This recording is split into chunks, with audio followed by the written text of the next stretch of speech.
Le chrétien peut-il véritablement s'engager en politique sans se compromettre? C'est une question très épineuse qui a très souvent animé de vifs échanges en milieu chrétien. En toute conscience, on propose en quelques semaines d'y apporter des éléments de réponse. Madame, monsieur, c'est toujours un bonheur pour nous de vous retrouver sur le plateau de En toute conscience. Retrouvons le prophète Don Céleste Nabi pour nous entretenir sur le thème tantôt énoncé. Pour rappel, disons que l'homme de Dieu est pharmacien de formation. Il est président membre fondateur de la mission évangélique d'Isseva. Il est titulaire d'un master en théologie, conférencier au niveau national et international, spécialiste en leadership, homme d'expérience en matière de délivrance. Il est un érudit dans la révélation des saintes écritures bibliques, défenseur de la sainte doctrine, soteriologue, apologète et exégète.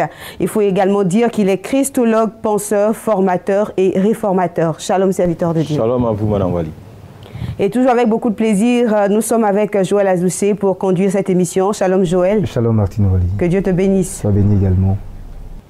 Le chrétien peut-il véritablement s'engager en politique sans se compromettre? Serviteur de Dieu, c'est une grande question. Pouvez-vous nous clarifier cette thématique en des terminologies plus claires avant qu'on puisse entrer dans le vif du sujet? Que voulez-vous nous dire exactement? Merci. Avant de répondre à votre préoccupation, permettez-moi de dire un mot à l'endroit du peuple de Côte d'Ivoire. J'aimerais saluer la Côte d'Ivoire, la terre qui m'a vu naître et naître de nouveau. C'est une joie, une fierté pour moi d'être ivoirien. Gloire soit rendue à Jésus-Christ pour le peuple de Côte d'Ivoire et pour tous les peuples du monde entier. Alors j'aimerais chanter notre hymne national qui nous est si cher en tant que peuple de Côte d'Ivoire. Permettez-moi de me découvrir pour respecter ma patrie.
Shalom.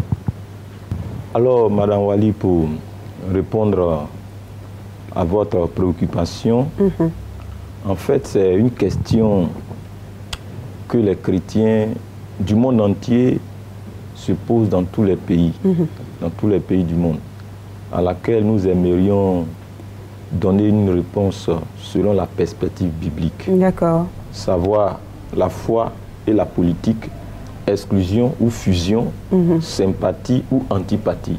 En d'autres termes, entre la foi et la politique, est-ce la sympathie ou est-ce l'antipathie? En d'autres termes, entre la foi et la politique, existe-t-il une relation de compatibilité ou d'incompatibilité? En d'autres termes, la foi et la politique s'excluent-elles mutuellement? Ou encore, la politique est-elle un enjeu ou un danger pour le champ religieux, en particulier chrétien? Pourquoi? Ou encore, les chrétiens doivent-ils s'exclure de la vie politique de leur nation? Ou encore, quelles sont les limites de l'interaction entre l'Église et la politique. Et enfin, l'Église doit-elle se dissocier de la vie sociale de son monde pour mieux se sanctifier? Donc voici en quelque sorte les questions qui vont nous unir ce soir, autour desquelles nous allons débattre. Je suis à vous.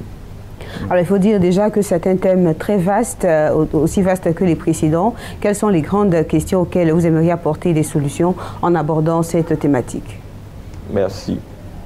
Alors, voici quelques des sous-thématiques majeures qui seront à l'ordre du jour à travers cette grande thématique. Le chrétien peut-il faire de la politique ou occuper une position décisionnelle dans l'appareil politique et dans le même temps préserver sa foi? Ça, c'est une question à laquelle nous allons essayer de répondre. Le chrétien peut-il véritablement s'engager en politique sans se compromettre, sans se souiller, sans polluer sa foi? Une autre question. L'Église et les chrétiens ne peuvent-ils contribuer au bonheur de leur nation que de par leurs prières et leurs jeûnes? Les chrétiens doivent-ils se contenter uniquement du jeûne et de la prière pour changer la face de leur nation? Pour rappel, je voudrais dire que chaque chrétien est d'une nation. Chaque chrétien appartient à une nation. Il a sa patrie terrestre à lui. Et chaque chrétien ne se présente au contrôle douanier avec aucune Bible pour pouvoir passer. Il n'y a pas une seule Bible dans le monde avec laquelle on passe à un contrôle douanier pour aller dans une autre nation. Ça n'existe pas. Ce n'est pas par le moyen de la Bible. Aucun chrétien ne voyage avec pour passeport sa Bible. Ça, je voudrais dire au passage que donc les affaires des nations des chrétiens, c'est très important. Une autre sous-question majeure à laquelle nous allons essayer de répondre: l'Église et les chrétiens ne peuvent-ils influencer leur nation que par des exercices spirituels, notamment de piété, la prédication et les enseignements? L'Église a-t-elle réellement compris l'ampleur et la portée de sa mission au sein de sa nation, dans le sens le plus étendu? L'Église n'a-t-elle pas été induite en erreur? Ça aussi c'est une question. N'a-t-elle pas été muselée au nom de la sanctification et de la laïcité? Quelles sont les responsabilités des chrétiens dans leur société, sinon dans leur nation terrestre respective? Et enfin, quel doit être le rôle de l'Église dans son monde, dans son environnement existentiel? Voici les quelques questions majeures auxquelles nous allons essayer de répondre. Je suis à vous. Je voudrais, avant justement que vous continuiez, que vous me dites de quelle politique s'agit-il? Parce que c'est un mot quand même polysémique qui a plusieurs sens. La politique, aujourd'hui, on la retrouve dans l'Église. De quelle politique vous parlez? J'aurai le temps tout à l'heure de définir la politique au sens le plus large. Mais déjà, je parle de la politique telle que nous la connaissons communément. Voilà. Alors, serviteur de Dieu, sur quoi et sur qui, au juste, tentez-vous de mettre le doigt avec cette thématique? Sans aucune ambiguïté, nous ne mettons le doigt sur personne singulièrement. Mais nous mettons tout le corps de Christ dans le monde entier face à ses responsabilités. En particulier dans les pays où l'Église est muette et moribonde. Nous sommes venus à la fois pour lancer un appel, mais aussi pour interpeller les chrétiens et les mettre face à leur destin, pour ne pas dire face à leur destinée. Madame Wali et frères et sœurs téléspectateurs, voici quelques questions auxquelles nous aimerions que l'Église réponde courageusement face au monde. Où est au juste l'Église dans les nations? Quel se signale? Nous savons que l'Église est une institution de Dieu. En tant qu'institution de Dieu, nous voulons voir cette Église-là. Quel se signale? Avec des acteurs crédibles. On veut entendre la voix de l'Église dans les nations, Madame Wali. Église, que dit ton Dieu par rapport aux réalités des nations dans lesquelles tu te trouves? Église de Jésus-Christ, quel est ton PIB dans nos nations actuelles? Église de Jésus-Christ, quelle est la vision de ton Dieu pour nos nations? On veut le savoir, Madame Wali. Donc, je ne suis pas venu indexer quelqu'un en particulier. D'accord. Est-il correct d'exister sans exister? Où est passé l'Éternel, le Dieu créateur des nations? Nous voulons voir ce Dieu-là à travers l'Église. Est-il correct, séant Madame Wali, que l'Église se mette en retrait des choses de la nation au nom de la sanctification? Est-ce faire la volonté de Dieu de la part de l'Église et des chrétiens que de se mettre en retrait de l'appareil étatique? Jusqu'à où vont réellement les responsabilités de l'Église dans une nation?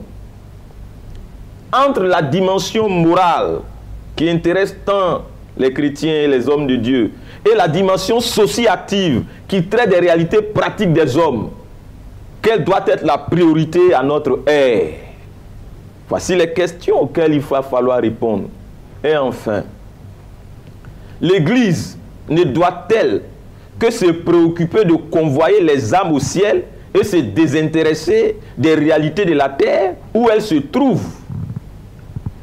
Donc nous n'indexons personne, mais nous voulons mettre le corps de Christ dans le monde entier, face aux nations, face à son Dieu et face à ses responsabilités. Notre vision, faire dans toutes les nations des disciples de Jésus-Christ par le moyen de l'évangile traduit en actes. Notre idéal, être et demeurer une famille forte, unie, exemplaire, transcendant toutes les formes de barrières culturelles et sociales. Nous, c'est la mission d'Iceva, là où l'évangile est prêché et révélé dans toute sa pureté. Peu importe ton pays, tu peux te joindre à nous, toi qui es soucieux de la sécurité éternelle de ton âme, toi qui es meurtri et dégoûté de tous ces abus, futilité et amusement dans la foi. Toi qui aspires à beaucoup plus de sérieux dans le vécu de ta foi chrétienne. Toi qui soupires après le plein accomplissement de ta destinée prophétique. Viens te joindre à nous pour servir Christ. Dieu a très certainement quelque chose de meilleur et de plus grand à faire de ta vie et avec ta vie. Viens et tu verras. Contact 07 37 39 03 41 0017 39 04 04 88 67. Shalom. Alors, serviteur de Dieu, vous êtes conscient que partout dans le monde entier aujourd'hui, nous sommes dans une période très sensible. Nous sommes dans une période vraiment très sensible, j'insiste là-dessus. Alors, qu'est-ce qui vous motive justement dans cette période-là à aborder de telles questions? Une période très sensible. Partout dans le monde entier. Alors, Madame Wali, qu'est-ce qui me motive dans ces périodes sensibles dont vous parlez tant? C'est bien sûr tout sauf de la provocation. D'accord. Je ne suis pas venu provoquer. Vous savez, à travers cette thématique, nous ne stigmatisons personne, non plus les chrétiens de nos nations, ni ceux de notre nation, si notre bien-aimé Côte d'Ivoire, notre cher Côte d'Ivoire. C'est aux chrétiens du monde entier que nous nous adressons ce soir, mais également à toutes les nations du globe. Vous savez, nos motivations n'ont jamais changé et elles ne changeront jamais. Nos motivations, lesquelles sont-elles? Éclairer et non enténébrer. Construire et non pas détruire. Bâtir et non pas déconstruire.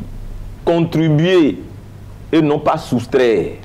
Proclamer la vérité et non pas faire l'apologie du mensonge. Œuvrer pour la paix et non pour la guerre. Valoriser l'amour et non pas la haine. Nous voulons contribuer, mon frère Ajoussé, à la réalisation d'un idéal sociétal louable, tendant au mieux vers les normes du Créateur. Et cela, bien sûr, par le moyen de l'Évangile. Toujours pour vous répondre, nous voulons aider a sorti l'Église et les chrétiens de la léthargie, de l'oisiveté, du fatalisme, de l'obscurantisme et de la pauvreté sous toutes ses formes.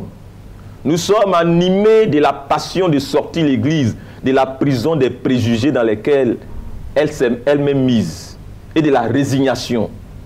Nous voulons aider l'Église à sortir de cette position asymétrique et déséquilibrée que les uns veulent lui imposer et de cette marche à l'unijambiste dont elle semble ne même pas s'en rendre compte. L'Église marche sur un pied et elle ne s'en rend même pas compte. Et c'est là ce que nous voulons faire. Nous voulons le faire afin que l'Église soit capable de tenir sur ses deux pieds, de sorte à gagner en embonpoint, à gagner en envergure, à gagner en impact, afin d'être cette colonne et appui de vérité qu'elle est supposée être selon les Saintes Écritures. Nous voulons aider l'Église, chers téléspectateurs, à se débarrasser de toutes ces feuilles de route qu'elle tient pour gouvernail, mais qui sont aux antipodes de la vision du Créateur pour elle. Nous disons que l'Église a été amputée de beaucoup de ses fonctions vitales et prérogatives existentielles. Il faut œuvrer avec courage et détermination pour restaurer les choses.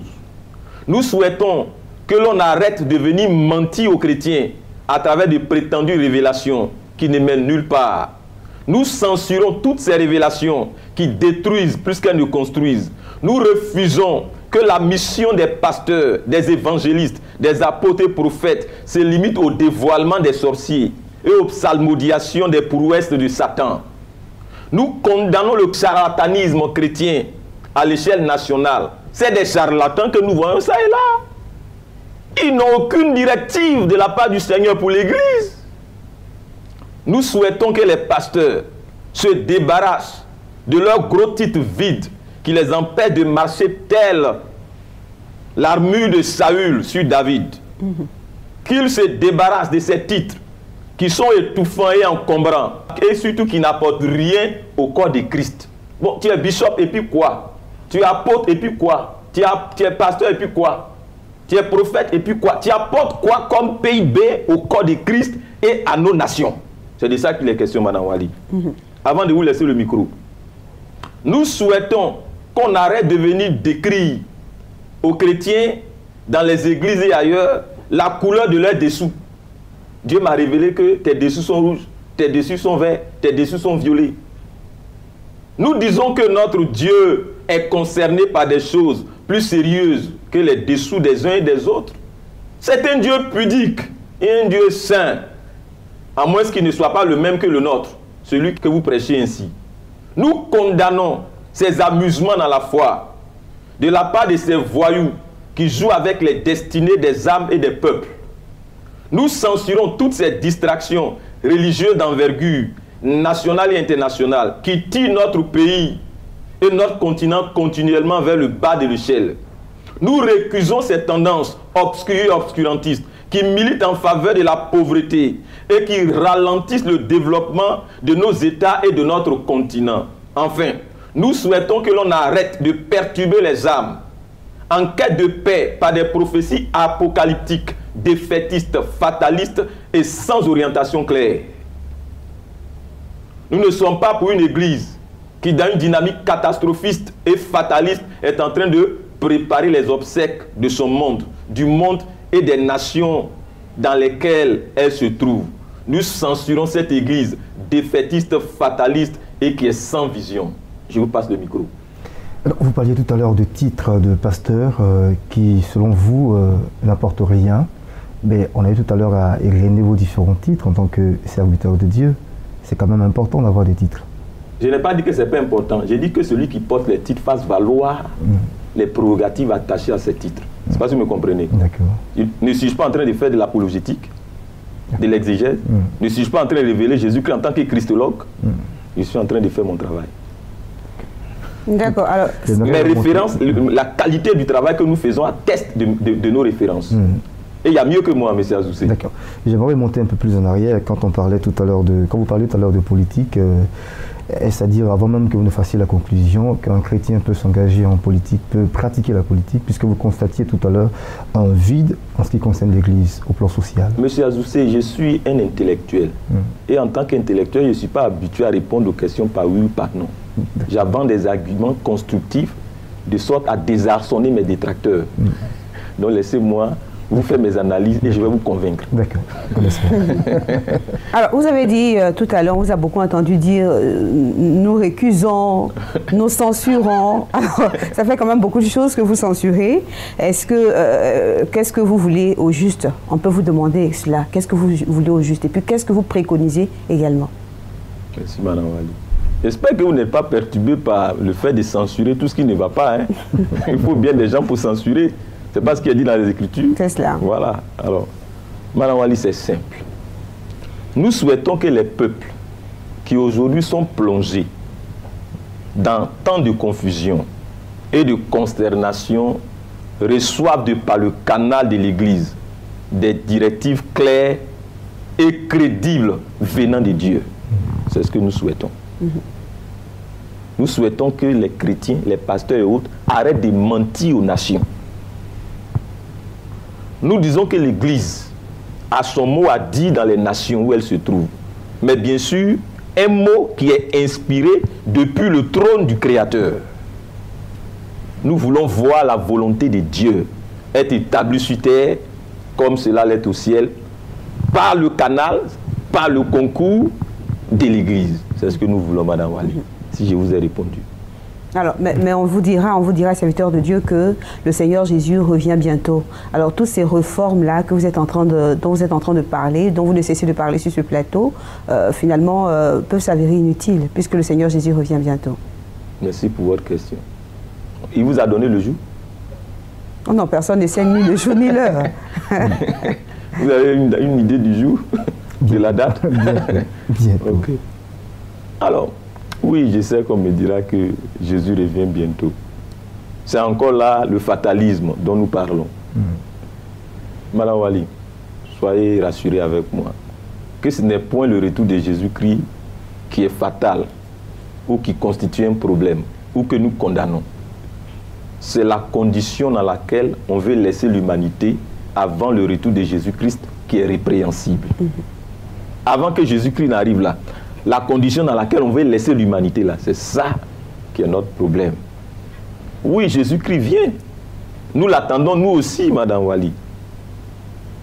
Nous nous sanctifions quotidiennement en l'attendant. Mais le fait est que personne ne connaît ni le jour, ni l'heure. Oui, Jésus-Christ vient bientôt. Mais il n'est pas encore là. En l'attendant, on fait quoi? On vit de quoi? On vit comment? On mange quoi? On dort où? C'est ça qui est la réalité du christianisme. Plutôt que de se réfugier dans les églises, dites-le moi s'il vous plaît. Avant le retour de Jésus-Christ, que devrait nous enseigner le bon sens? Avant que Jésus ne revienne là, que devrait nous enseigner le bon sens? L'engagement ou la désertion? Répondez-moi s'il vous plaît. L'engagement des chrétiens ou la désertion? L'engagement, bien sûr. L'activisme ou la passivité? Est-ce que nous ne continuons pas à acheter les produits, les créations des non-croyants avant le retour de Jésus-Christ? Ils sont toujours en train de créer et nous sommes toujours en train de consommer. Est-ce qu'avant le retour de Jésus-Christ, chaque 5 ans, nous ne partons pas voter? Chaque 4 ans, nous ne partons pas voter? Avant le retour de Jésus-Christ, nos enfants ne sont-ils pas à l'école? Dieu aurait-il fini d'agir à travers son Église en faveur de sa création à cause du retour de Jésus-Christ? Est-ce que parce que Jésus-Christ arrive, Dieu n'agit plus à travers son Église? Dieu ne guérit plus les malades, Dieu ne sauve plus les âmes, Dieu ne pourvoit plus aux besoins. Est-ce que c'est comme ça que nos prédécesseurs ont agi? Vous pensez que cette affaire de la Bible où il est écrit que Jésus revient bientôt là, ça date d'aujourd'hui? Il nous faut du bon sens. Je crois au retour de Jésus et c'est parce que j'y crois que je l'attends et que je travaille pour améliorer ma condition de vie, pour ne pas que ma condition de vie précaire obscurcisse la voie du salut dans mon entendement. Quelqu'un dit ne me rends pas trop pauvre, de peur que je n'étende les mains vers l'iniquité, ne me rends pas aussi trop riche de peur que dans l'abondance je ne t'oublie. Il faut un équilibre. Je suis à vous. Alors, serviteur de Dieu, en quoi est-ce que l'Église peut véritablement être utile à une nation? Serait-ce par des prières, alors que tout à l'heure vous avez dit vous-même qu'aucune nation ne peut se développer par les prières? Merci d'essayer de me prendre au mot. Heureusement que vous réitérez toute ma déclaration.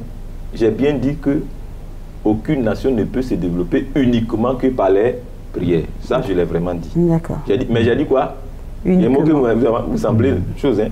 Uniquement. C'est cela. C'est-à-dire, moi, je ne connais pas une seule nation où on passe 24 heures sur 24 à prier et puis, suite aux prières, on se développe. Moi, je ne connais pas cette nation. Si vous en connaissez, montrez-moi cette nation-là. Je pourrais même changer de nationalité pour être de leur. Alors, c'est-à-dire que le développement ne se fait pas par le fait de la prière elle seule. D'accord. Mais cela ne veut pas dire que le développement exclut la prière. On se comprend bien. D'ailleurs, la prière est capitale. Pour preuve, lisons ensemble ce que l'historien et apologète Lactance, citant Origène, a écrit. Je vais lire. Nous, lorsque les circonstances l'exigent, il s'agit des chrétiens, apportons une aide au roi. Et cela, pour ainsi dire, une aide divine. S'armant de toute l'armure de Dieu. Et ce que nous faisons, nous le faisons dans l'obéissance à l'injonction de l'apôtre. 1 Timothée 2, verset 1 à 2, il est dit: j'exhorte donc avant toute chose à faire des prières, des supplications, des requêtes, des actions de grâce pour tous les hommes, pour les rois et pour tous ceux qui sont élevés en position de dignité, ou en d'autres termes d'autorité, afin que nous menions une vie paisible et tranquille en toute piété et honnêteté. Origène poursuit en disant: plus une personne excelle en matière de piété, plus l'aide qu'elle accorde au roi est efficace. Encore plus efficace que celle qui vient des soldats. On se comprend bien? Voilà.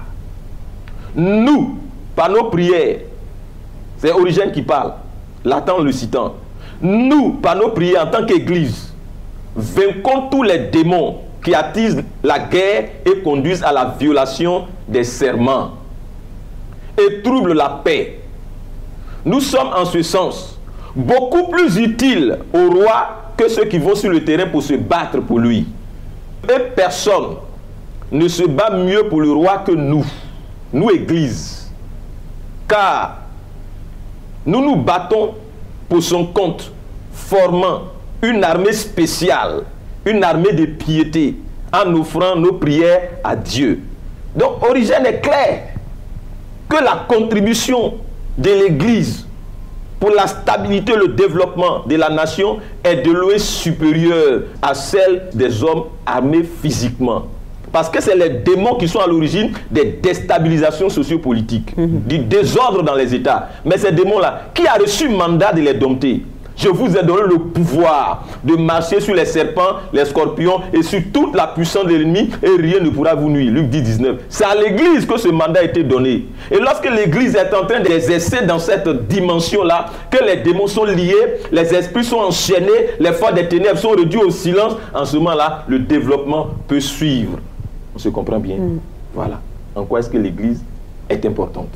Je suis à vous. Alors, on devrait donc multiplier les prières d'intercession pour la nation. Vous m'avez parfaitement bien compris. Vous m'avez parfaitement bien compris. Parce que ce n'est pas les hommes qui sont à la base de tout ce que nous rencontrons dans les pays, ça et là. C'est les démons, c'est les esprits. Et ces esprits-là, le seul qui a pouvoir sur eux, autorité sur eux, c'est qui? Notre Seigneur Jésus-Christ, qui par autorité déléguée a donné le pouvoir à son Église de les réduire au silence. Par quel moyen? Par le moyen des prières, de la proclamation de l'évangile, la proclamation de la vérité. Je suis à vous. Et ça a été un réel plaisir pour nous d'être en votre compagnie. Rappelons que En toute conscience est une production d'Iceva et vous avez la possibilité de joindre d'Iceva au contact qui s'affiche juste au bas de votre écran. On se retrouve la semaine prochaine. Que Dieu vous bénisse. Shalom. Shalom.